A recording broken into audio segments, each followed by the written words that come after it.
ধরে কইতেছে রাস্তা দেন রাস্তা কইরা দেনা আমরা ফেয়ার মধ্যে যাই আর আই আঙ্গুরি রাস্তা রাই দি 1-2 কিলো। আসসালামু আলাইকুম।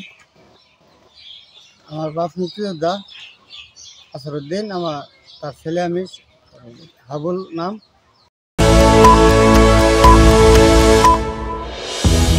আসসালামু আলাইকুম। আমার বাপ মুক্তিযোদ্ধা আসরউদ্দিন, আমার তার ছেলে আমি হাবুল নাম। আমাদের বাড়ি এই যে পোলট্রি করছে, এই পোলট্রির লেগে আমাদের বাড়ির গাড়ি হয় না, আমরা চলাফেরা করতে পারি না, এর গন্ধে। আমাদের রাস্তার দরকার, এই ঘর দিছে রাস্তার উপরে, রাস্তার লেগে গাড়ি হয় না। আমরা আমাদের আমার আম্মা মারছে ইন্দা লাশ লয়ে যাওয়ার এই সমস্যা হয়েছে।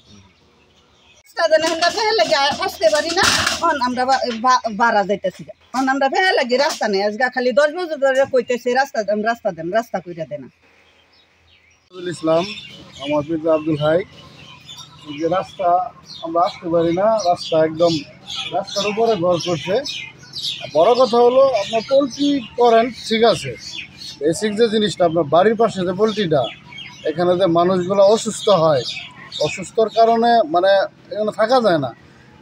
দেখেন পাশাপাশি আমাদের বাড়ি, কিন্তু এই পোলট্রির যে গন্ধটা, এই গন্ধটার কারণে শিশু যারা আছে এরা অচিরেই মানে খুবই অসুস্থ হয়।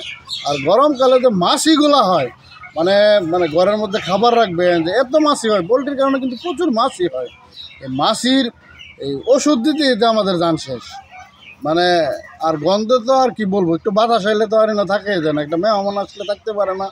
মানে আমি আর কি বলবো, এখানে মানে পরিবেশ বান্ধব মানে একটা এই জায়গাটা যদি স্থানান্তর করে অন্য জায়গায় নিয়ে যেত, যে মানুষের বাড়ির পাশ থেকে হয়তো একটা আলাদা সাইড নিয়ে যেত, তাহলে আমি মনে করি যে ভালো হইতো। কিন্তু আমাদের বাড়ির পাশে এখন মনে করেন যে এই গন্ধের ঠেলা, এই মাছি, মানে এটা আর আমি আর কি বলবো, এটুকুই। ধন্যবাদ। আমরা ফেয়ার মধ্যে যাই আর আই আঙ্গুরি রাস্তা রাই দি 1-2 কিলো। সরকার দেই চলাফেরা করতে। আমার নামটা কই? আমার নাম সিরাজউদ্দিন আকন্দ। আপনার নাম? আমরা দেখেন যে রাস্তা দেওয়া চলাচল করতে পারি নাই, এই রাস্তাটারে এমন আজাল বানাইছে যেটা বলার নাই।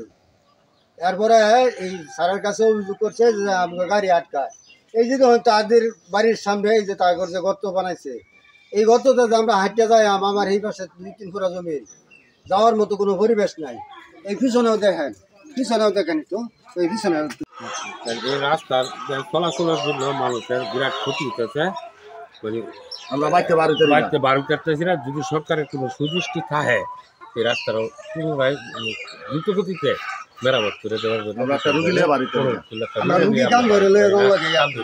লাগে। এই জন্য গাড়ি বিভিন্ন ধরনের গাড়ি ঘুরে নিয়ে এই রাস্তা দিয়া ওই কাদা বানাইতেছে। গাড়িগুলা নাই রাস্তা আঙ্গার দরকার, রাস্তা ছাড়া বারো বানিয়ে রাস্তা দরকার। কে কাদা করছে? কে এটা গাড়ি রে? কার গাড়ি?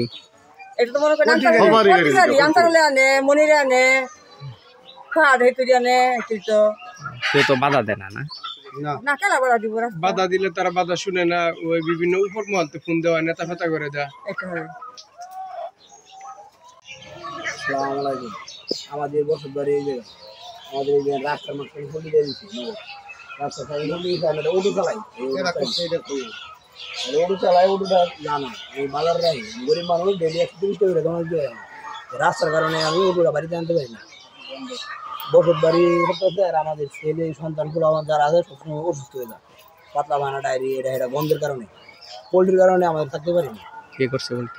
করছে মনির, শহীদ মলের ছেলে মনির। কিছু বললে উল্টা পাল্টা কথা কয়। কষ্ট করতেছি আমরা ফেয়ার মধ্যে যাই আর আই আঙ্গুরি রাস্তা রাই দি 1-2 কিলো। সরকার দেই আমার নাম কি কই দেন? আমার নামটা কই? আমার নাম সিরাজউদ্দিন আকন্দ। নাম আবুল স্যার। কালো ভাই কও। ঠিক আছে।